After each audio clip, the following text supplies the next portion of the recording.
Ku ada untuk menyembah,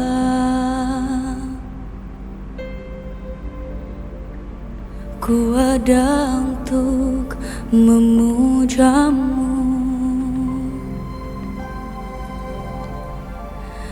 Ku dicipta untuk kagumimu, untuk bersandar di pelukanmu.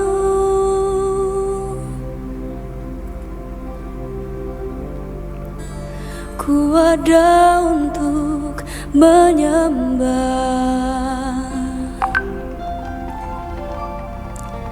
ku ada untuk memujamu. Ku dicipta untuk kagumimu, untuk bersandar di pelukanmu.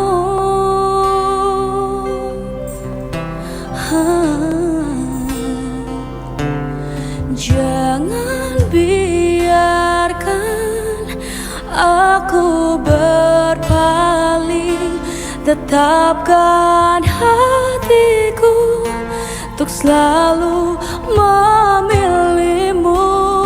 Biar ku melihat engkau bersuka saat kau dapati aku setia sampai garis akhir.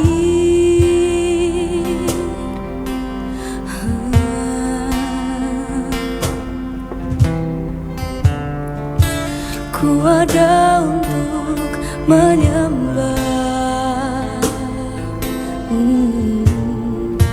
ku ada untuk memujamu.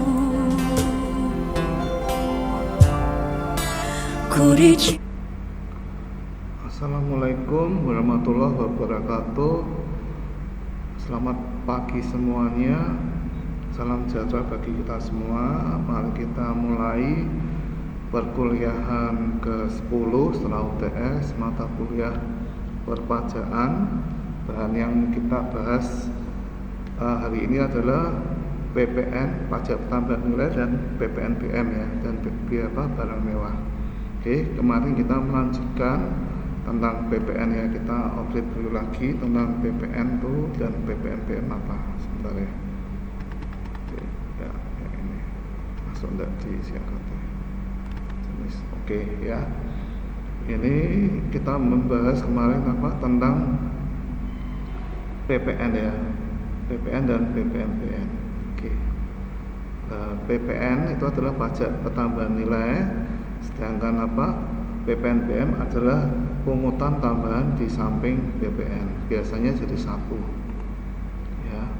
Dan rumusnya dari apa, dari PPN ya, dari PPN adalah 10% dari DPP ya, dasar pengenaan pajak, dari perhitungan selisih antara pajak keluaran dan pajak masukan. Sehingga nanti apa, kalau kelebihan maka kelebihan itu bisa direstitusikan di bulan berikutnya. Tapi kalau misi kurang bayar maka harus disetor di bulan berikutnya ya, kayak gitu. Ini contoh kemarin ya, contoh kemarin. Dan setelah itu harus sesuai dengan apa PPNBM atau PPN harus memenuhi standar faktur pajak standar ya. Jadi faktur pajak bisa mencetak sendiri ya, tapi harus sesuai template-nya, minimal harus mencantumkan paling sedikit nama, alamat NPWP yang menyerahkan tuh BKP atau JKP, berarti bisa barang kena pajak yang dijual beli atau jasa kena pajak, kemudian nama, alamat NPWP pembeli atau BKP atau penerima BKP. Berarti lebih baik antara PKP ya, sama-sama sudah terdaftar di registrasi, maka ada kelebihan bisa mengurangkan pajak masukan dan pajak keluarannya. Oke. Sedangkan karakteristik dari PPNBM adalah merupakan pungutan tambahan di samping PPN ya. Pengenaan PPNBM ini hanya satu kali, yaitu pada saat penyerahan BKP atau JKP ya yang tergolong mewah oleh pengusaha yang menghasilkan atau pada saat impor. PPNBM tidak dapat dilakukan pengitannya dengan PPN. Namun apabila eksportir mengekspor BKP tergolong mewah, maka PPN yang telah bayar pada saat perolehan dapat direduksi. Berarti ada pengecualian ya. Kalau barang mewah itu diekspor lagi, maka ada kemungkinan restitusi. Oke. Kemudian hang. Kemudian hang ini.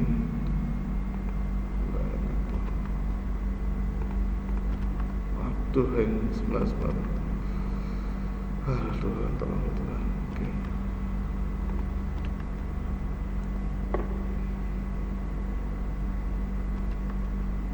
Sebentar, ada gangguan komputer saya hang sebentar.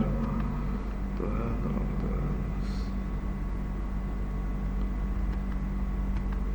Oke, batasan BKP yang tergolong barang yang kena tergolong mewah. Disconnecting. Sebentar, ini disconnecting ya namanya. Batasan BKP yang tergolong mewah adalah bukan merupakan barang kebutuhan pokok ya. Ini nanti ada semua. Ya, ini PPNBM ini ya mas rinciannya. Sebentar, di next saja. Tarif PPNBM paling rendah 10% dan paling tinggi 75%. Sesuai dengan rincian dari pajaknya ya gitu. Oke, ini sudah contoh ya, ini contoh gabungan dari PPN dan PPNBM ya. Berarti nanti ada soal besok ya keluar di UAS ya, ini pasti keluar ada contoh soal ya. Ini hitunglah PPN dan PPNBM-nya dari satu transaksi ya. Di mana?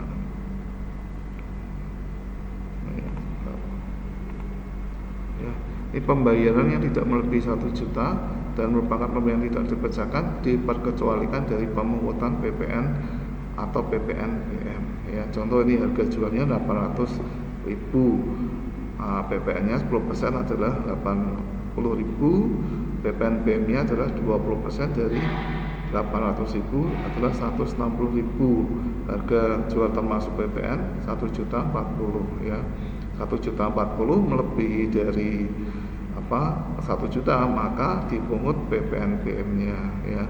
Tapi kalau totalnya di bawah 1 juta maka tidak dipungut ya. Berarti ini besok ada bisa ada keluar ya 2 soal ya. Satu yang ini dipungut nanti atau tidak ya. Nanti ada 2 soal, hitunglah PPNBM-nya. Nanti jawabannya apakah ini dipungut PPN atau PPNBM-nya. Yang B ini tidak dipungut PPNBM-nya. Jadi bisa 2 soal ya. Kita gini dulu. Sebentar. Ini ya pajak tambahan nilai. Ini yang terbaru adalah pajak tambahan nilai atas kegiatan membangun sendiri, misalnya renovasi rumah ya. Renovasi rumah itu kebanyakan wajib pajak itu tidak tahu kalau kegiatan membangun rumah atau renovasi itu nanti akan dikenakan pajak. Setahu mereka bangun sendiri di atas tanah sendiri sudah kena PBB, tiba-tiba kena pajak PPN atas kegiatan bangun sendiri ya, kayak gitu. Nanti hitungannya dia minimal harus di atas 200 meter persegi. Berarti kalau di bawah 200 meter persegi mungkin tidak kena kegiatan membangun sendiri ya. Ya, ini perhitungannya PPN atas kegiatan membangun sendiri ya. Jadi PPN-nya sama, tarifnya 10%. Kalau ini karena perpajakan itu mengikuti peraturan yang terbaru, ini peraturan yang lama sebelum tahun 2020 21 ya, sebelum undang-undang Cipta Kerja itu misi 10%, tapi mulai Cipta Kerja itu 2021 11%, nanti besok undang-undang harmoni perpajakan nanti PPN-nya adalah 12%, paling besar di seluruh Asia Tenggara bersama dengan Filipina 12% ya. Ini contoh. Andi membangun sendiri sebuah bangunan 2 lantai. Lantai pertama luasnya 150 meter persegi dan lantai kedua 50 meter persegi. Bangunan tersebut diperkirakan selesai 3 bulan dengan total biaya 250 juta. Berapa total PPN kegiatan membangun sendiri yang terutang ya. Karena total bangunannya sama dengan 200 meter persegi, maka atas kegiatan membangun sendiri tersebut total PP-nya perhitungannya adalah 10% kali 20% kali 250 juta sama dengan 5 juta ya. Oke, ini nanti ada contoh soal PPN dan pajak PPNBM ya.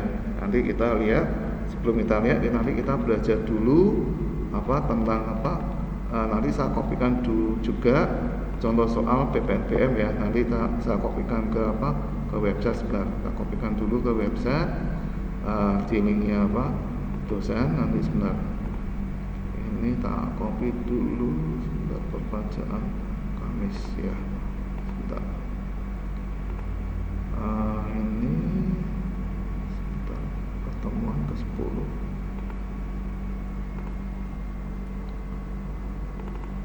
Pertemuan ke-10. Ya. Ini ya, nanti ini bisa sisihkan ya. Nah, nanti ini PPNBM-nya nanti menjadi contoh soal ya. Kita lihat YouTube-nya dulu. Sebentar, YouTube-nya tuh di sini sebentar. Sebagai contoh latihan PPNBM. Sebentar.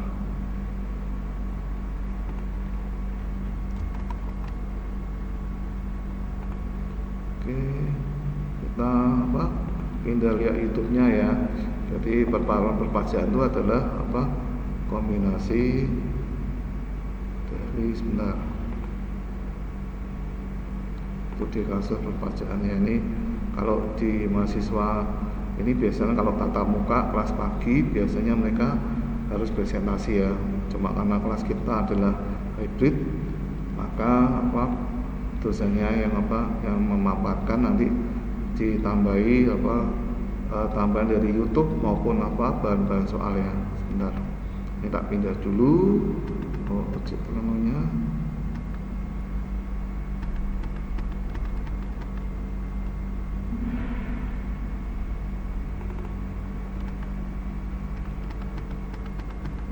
Ulang ya, sebentar ini ya. Ini saya pindah dulu. Sebentar. PPT capture-nya diganti ya. Ganti aja ini yang ini aja. Whiteboard ya ini. Oke.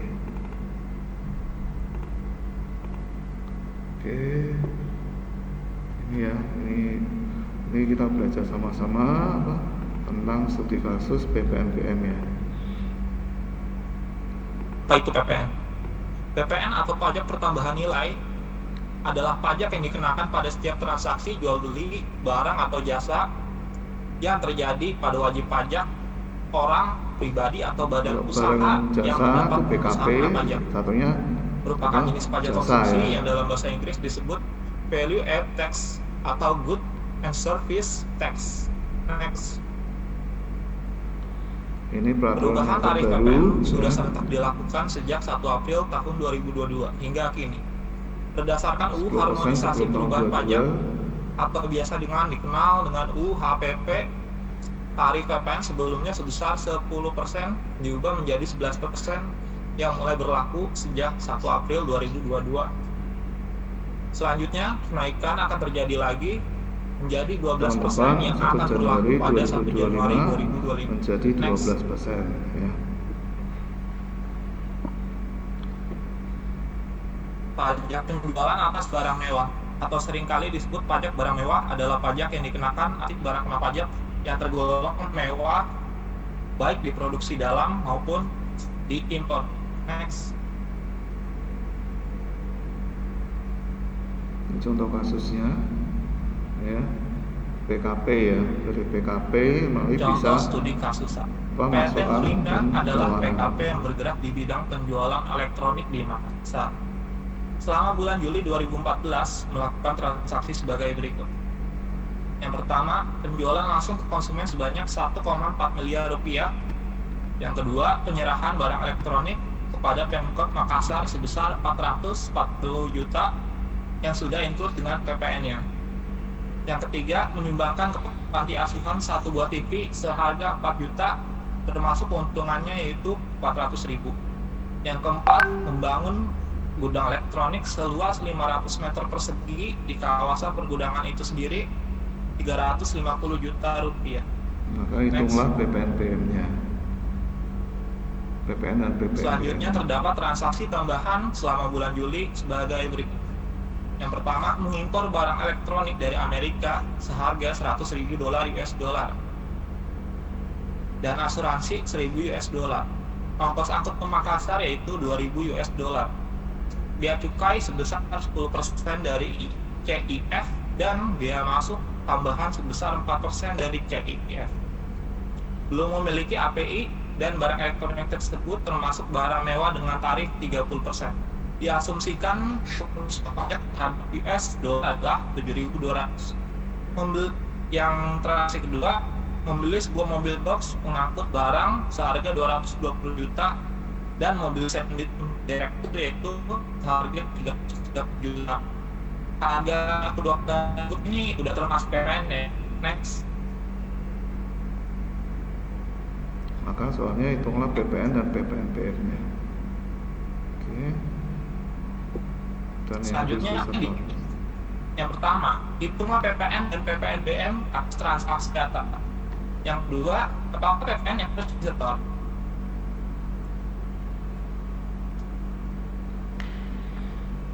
Ini soalnya besok ini ya yang keluar UTS ya.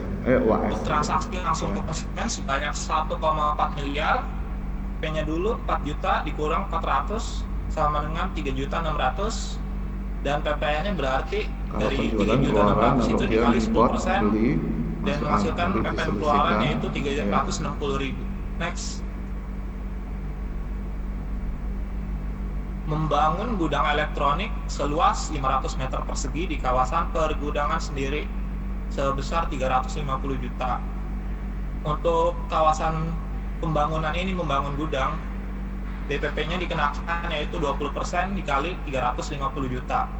Yang berarti untuk mencari PPN-nya yaitu 10% dikali 70 juta yang menghasilkan PPN keluaran yaitu 7 juta rupiah.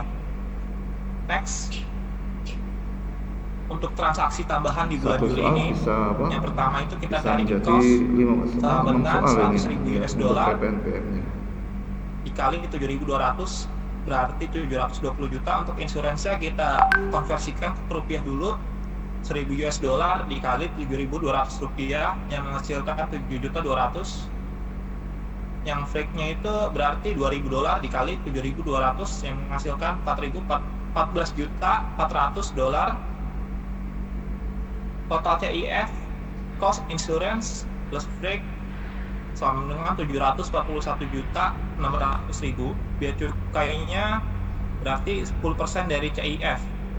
10% dari 741 juta 600 yaitu 74 juta 160.000. Biaya masuk tambahan 4% dari CIF berarti 29 juta 664.000. Nilai impor berarti cara menghitung nilai impor adalah CIF ditambah biaya masuk ditambah biaya tambahan, yang berarti nilai impornya yaitu 845.424.000. Untuk mencari PPN-nya berarti PPN dikali nilai impor yang berarti 10% dikali 845.424.000 yang menghasilkan PPN masukan yaitu 84.542.400 rupiah. Untuk PPNBM-nya yaitu 30% dikali nilai impor yang berarti 30% dikali 845.424.000 rupiah yang sama dengan menghasilkan nilai PPNBM-nya itu 200 juta 53 627.200. Next.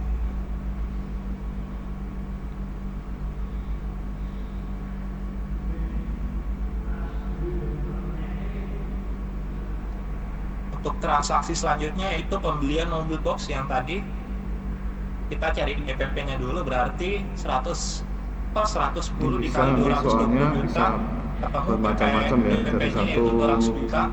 data, DPP-nya itu yaitu tapi 10% pembeliannya dikali transaksinya 200 juta banyak ya, menghasilkan impor PPN maupun masukan yaitu 20 juta. menjual ya, nanti bisa jadi Pembelian mobil sedan direktur kita sama juga seperti yang di atas, kita cari DPP-nya itu 100 per 110 dikali 330 juta, berarti DPP-nya itu 300 juta.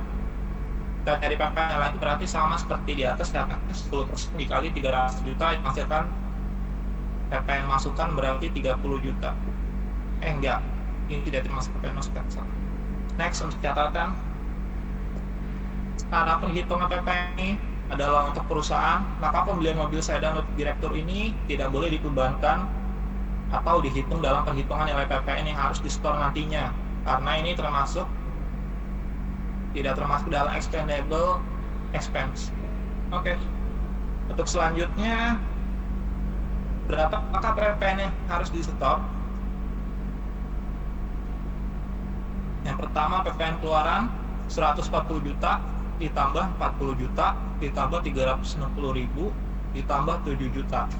Yang berarti PPN keluaran perusahaan ini yaitu 187.360.000 rupiah. Untuk PPN masukannya 84.542.400 rupiah ditambah 20 juta. Berarti PPN masukan perusahaan ini adalah 104.542.400 rupiah. Jika PPN keluaran lebih dari PPN masukan, maka disebut PPN kurang bayar. Namun jika PPN keluaran lebih kurang dari PPN masukan, maka disebut PPN lebih bayar. Dalam kasus ini, PPN keluaran lebih dari PPN masukan, maka PPN kurang bayar sama dengan 187.360.000 rupiah dikurang 104.542.400 rupiah. Yang berarti PPN yang harus di-store PT Murinnya adalah 82.817.600 rupiah. Untuk soal kedua bisa dijelaskan oleh saudara Luis. Ya, terima kasih Daniel. Di contoh soal kedua, PT ABC menjual PKP barang kena pajak ya, atau CKP juga Jadi sama dengan untuk soalnya. contoh studi kasus 2 dilanjutkan oleh saya. Contoh, pada tanggal 1 November 2018, PT ABC menjual BKP secara kredit seharga 3,5 juta rupiah. Ditambah PPN 11% sebesar 385.000 rupiah. BKP telah diserahkan, namun faktur belum dibuat. Maka pencatatan jurnal PPN adalah sebagai berikut. Piutang dagang ada Ini di debit penjualannya 1 November, yaitu tapi fakturnya belum dibuat ya, maka pencatatannya PPN keluaran belum difakturkan terdapat di dibuat kredit yang seharga PPN keluaran belum 385.000 rupiah yang terdapat di kredit. Demikian juga nanti kalau PT-nya itu pada tanggal 1 Desember 2018 mengimpor ya, faktur pajak keluaran tapi dia dapat dibuat dan PPN diserahkan masukan pada tapi belum BKP diberi, pembeli. maka Maka akan BKP jumlahnya penjual beda ya. membuat jurnal PPN sebagai berikut. PPN keluaran belum difakturkan yang terdapat 385.000 yang terdapat di debit. PPN keluarannya seharga 385.000 yang terdapat di bisa kredit. keluar ya contohnya soal ini ya. Untuk selanjutnya, pada tanggal 1 November 2018, PT ABC juga menjual secara kredit BKP seharga 3,5 juta ditambah PPN sebesar 11% yang seharga Rp385.000. PKP telah diserahkan pada tanggal tersebut, tetapi faktur pajak belum dibuat. Atas transaksi tersebut, PKP penjual membuat jurnal PPN sebagai berikut. Piutang dagangnya seharga Rp3.885.000 di debit, penjualan Rp3.500.000 di kredit, PPN keluaran belum difakturkan seharga Rp385.000 di kredit. Namun, kemudian pada tanggal 20 November 2018, di mana faktur pajak belum dibuat, terjadi retur penjualan atas barang yang berharga sebesar Rp500.000. Dengan transaksi atau atas transaksi retur penjualan ini, perusahaan mencatat jurnal PPN sebagai berikut. Dengan retur penjualan yang seharga ya. Rp500.000 di Jadi debit, tidak dibayar cash, dimasukkan ke piutang dagang PPN dari keluaran customer-nya, difakturkan yang ya. seharga Rp55.000 di debit. Lalu ada piutang dagang seharga Rp555.000 di kredit. Oke, nanti ini tolong dipelajari ya YouTube-nya ini. Nanti besok Pada tanggal 1 contoh soalnya Desember bisa dari 2018, PT ABC YouTube-nya ini satu menerbitkan soal cerita faktur ini bisa pajak keluaran menjadi atas transaksi penjualan tersebut. 5 dan 6 soal ya di UAS Pada transaksi ini, untuk bahas perusahaan hanya PPN perlu dan PPNP. mencantumkan jumlah penjualan setelah dikurangi dengan retur penjualan. Dengan demikian pun, pencatatan PPN hanya perlu dicatat besaran PPN yang sudah dikurangi PPN PKP. PPN masukan itu kalau kita Maka jumlah yang beli dimasukkan dalam impor, faktur pajak adalah nanti sebagai kalau berikut. menjual tuh PPN keluaran, Harga dan jualnya selisihnya 300.000 PPN atau itu selisih dari 3 juta keluaran dan masukan. rupiah. Kalau uangnya lebih besar Untuk maka PPN kurang bayar. 11% ada 330.000 Tapi kalau rupiah.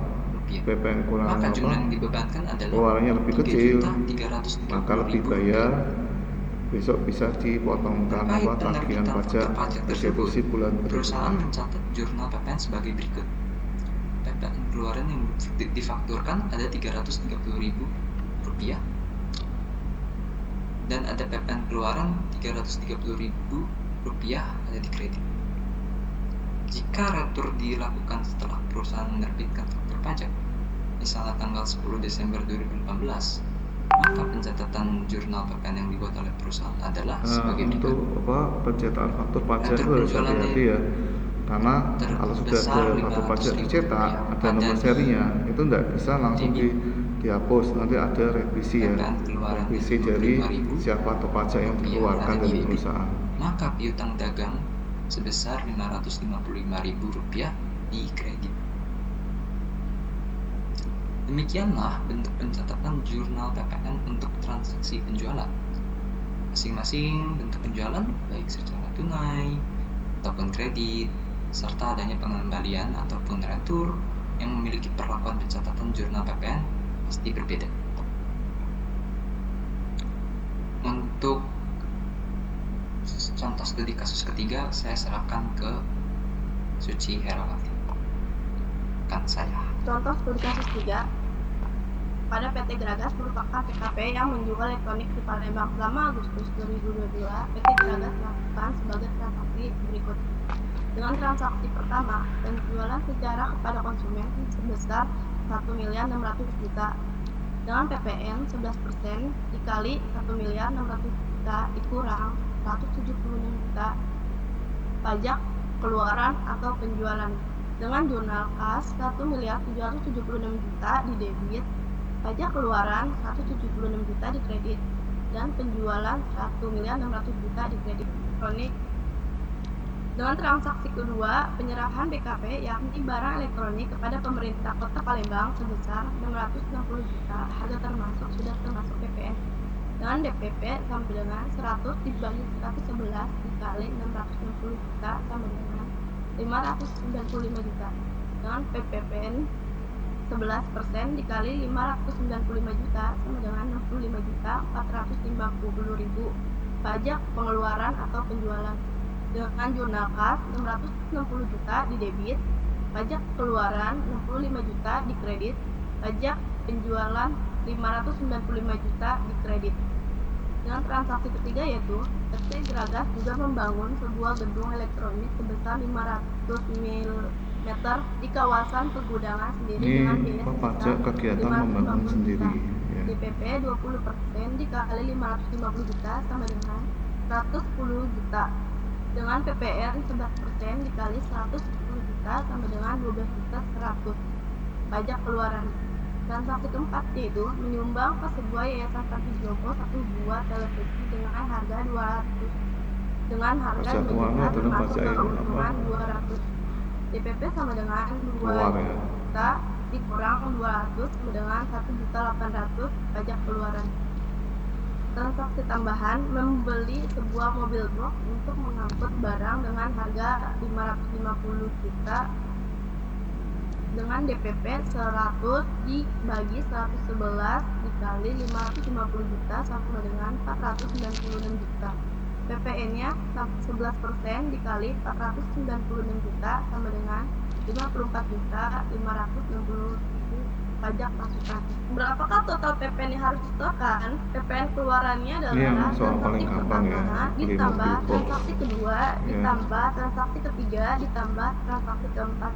Bisa di satu soal 176 ya. juta ditambah 65 juta 450 ditambah 12 juta 100 ditambah 1 juta 800 sama dengan 255 juta 350.000. Dengan PPN masukannya 54 juta 560.000. Cara menghitung PPN yang harus disetorkan: pajak keluaran dikurang pajak masukan. 255 juta 350.000 dikurang 54 juta 560.000 sama dengan 200 juta 790. Jadi total PPN yang perlu PT Gragas setorkan atas transaksi yang dilakukan selama Agustus 2022 tersebut adalah sebesar 200 juta 790.000. Terima kasih telah menonton Oke. video presentasi kami. Ya. Apakah ada Sekian juga dari pertanyaan? yang telah membahas. Bentar. Ini apakah ada pertanyaan?